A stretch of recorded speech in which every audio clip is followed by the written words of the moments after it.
Hello everyone, welcome back to my YouTube channel, your Biotech Guide. I am Ashi Bashna and today we are going to discuss about the production of haploid plants, which is one of the major application of plant biotechnology field. But before moving ahead, like, subscribe, share and hit the bell icon for more such videos. So just to understand the term haploid plants, first we'll have to discuss about the terms related to the bisexual flower. So I have divided this video in several parts. Let's discuss them first. सबसे पहले what are haploid plants?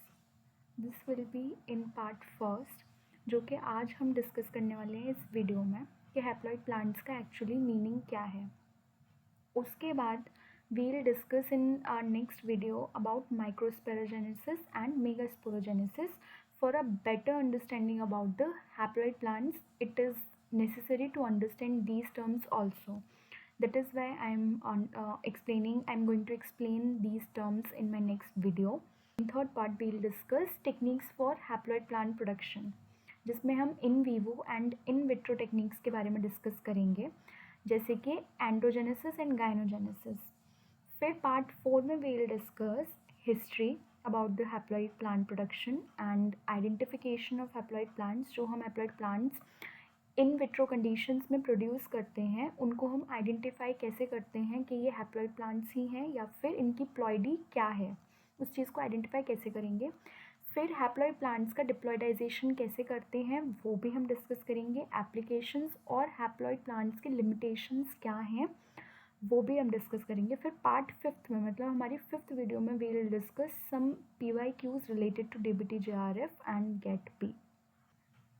So before that let's understand about the bisexual flower and their parts. So this is the diagram representing a bisexual flower. Bisexual flower क्या हो गया? A flower which have both male and female reproductive part. तो इस flower का ये रहा हमारा male reproductive part and ये रहा हमारा फीमेल रिप्रोडक्टिव पार्ट. ठीक है, तो फीमेल रिप्रोडक्टिव पार्ट को हम किससे रेफर करते हैं? गायनोशियम से, जो कि हमारा कार्पल्स के लिए क्या हो गया? कलेक्टिव टर्म हो गया. इसी तरह स्टेमिन्स हमारा मेल रिप्रोडक्टिव पार्ट हो गया, जिसको कलेक्टिवली अगर हम बोलेंगे तो क्या बोलेंगे? एंड्रोशियम बोलेंगे. एंड देन ये हो गए हमारे सेपल्स, ये हो गए हमारे पेटल्स, और जहाँ सेपल्स और पेटल्स फ्यूज़ हो रहे होते हैं उसको हम क्या बोलते हैं? पैरियंथ. तो ये सिर्फ लिली फ्लावर की फैमिली में ही देखा जाता है. कोरोला कलेक्टिव टर्म हो गया हमारा पेटल्स के लिए, और कैलिक्स हमारा कलेक्टिव टर्म हो गया सेपल्स के लिए.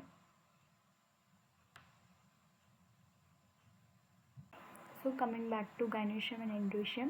तो गायनोशियम का पार्ट, सबसे पहला पार्ट हो गया स्टिग्मा, फिर हमारी आती है स्टाइल, फिर उसके बाद में ओव्यूल, जिनको हम मेगास्पोरेंजिया भी कहते हैं, एंड देन ओवरी. ओवरी हमारी किस में कन्वर्ट होती है? ओवरी कन्वर्ट होती है लेटर ऑन फ्रूट में, और ओव्यूल हमारा किस में कन्वर्ट होता है? सीड में, after fertilisation.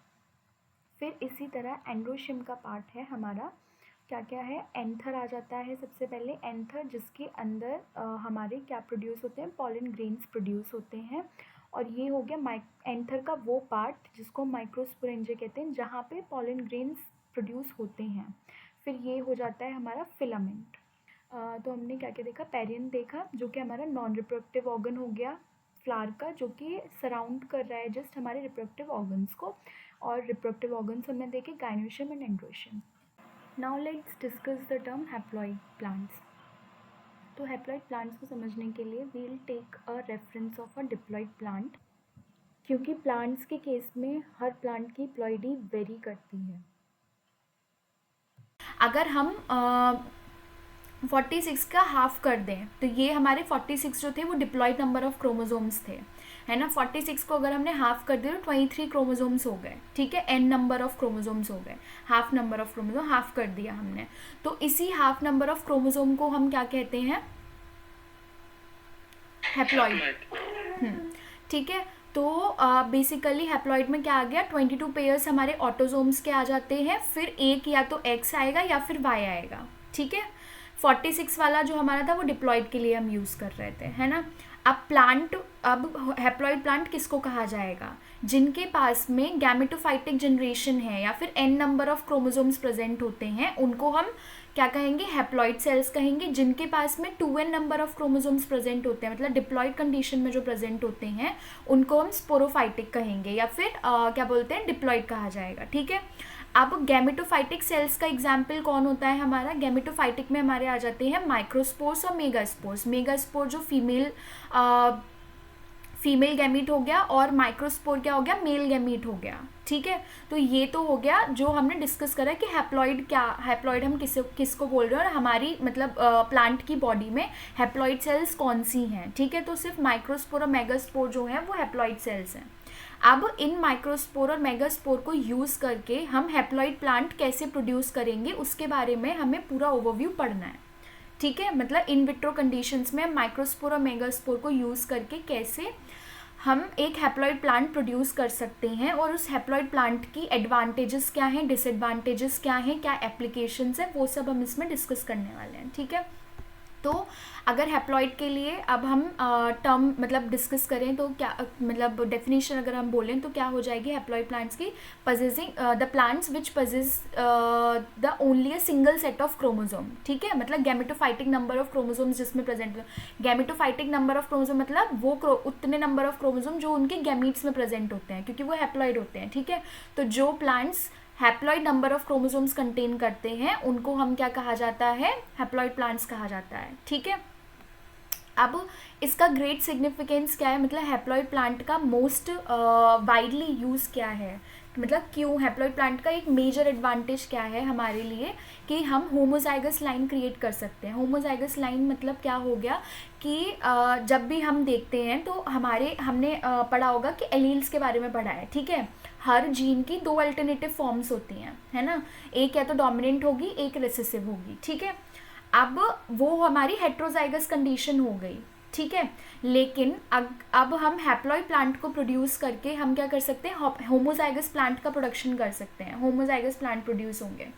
Homozygous plant produce होंगे इसका मतलब हमें प्योर लाइन देखने को मिलेगी। प्योर लाइन मतलब कि हमें क्रोमोसोम में वेरिएशन या फिर उनके ऑल्टरनेटिव फॉर्म नहीं प्रेजेंट होगी, सिर्फ एक ही फॉर्म प्रेजेंट होगी, या तो वो कैपिटल टी मान लो, ठीक है, मतलब सिर्फ कैपिटल टी प्रेजेंट होगा या फिर सिर्फ स्मॉल टी प्रेजेंट होगा। तो ये हो गई हमारी होमोजाइगस कंडीशन, ठीक है। तो हम होमोजाइगस कंडीशन को क्रिएट कर सकते हैं with the help of haploid plants, ठीक है।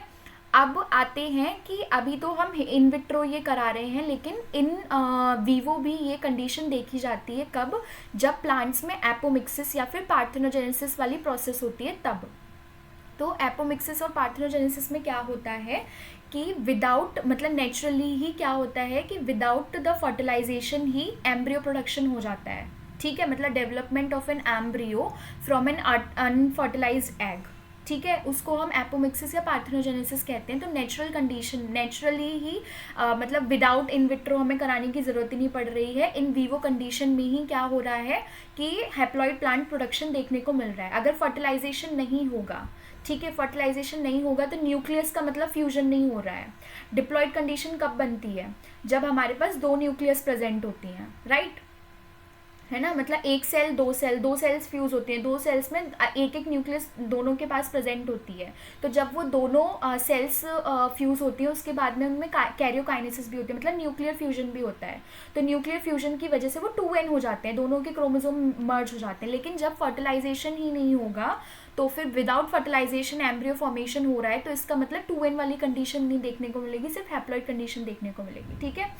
ये था हैप्लॉइड टर्म के बारे में कि हैप्लॉइड टर्म हम किसे कहते हैं, हैप्लॉइड टर्म का मतलब क्या है, ठीक। स्पोरोफाइट मतलब 2n वाली कंडीशन जब होती है तब हम उसको स्पोरोफाइट कहेंगे, ठीक है, मतलब स्पोर फॉर्म करेगी, ओके। स्पोरोफाइटिक कंडीशन मतलब जब वो 2n वाली कंडीशन डिप्लॉइड कंडीशन में जब वो प्रेजेंट है।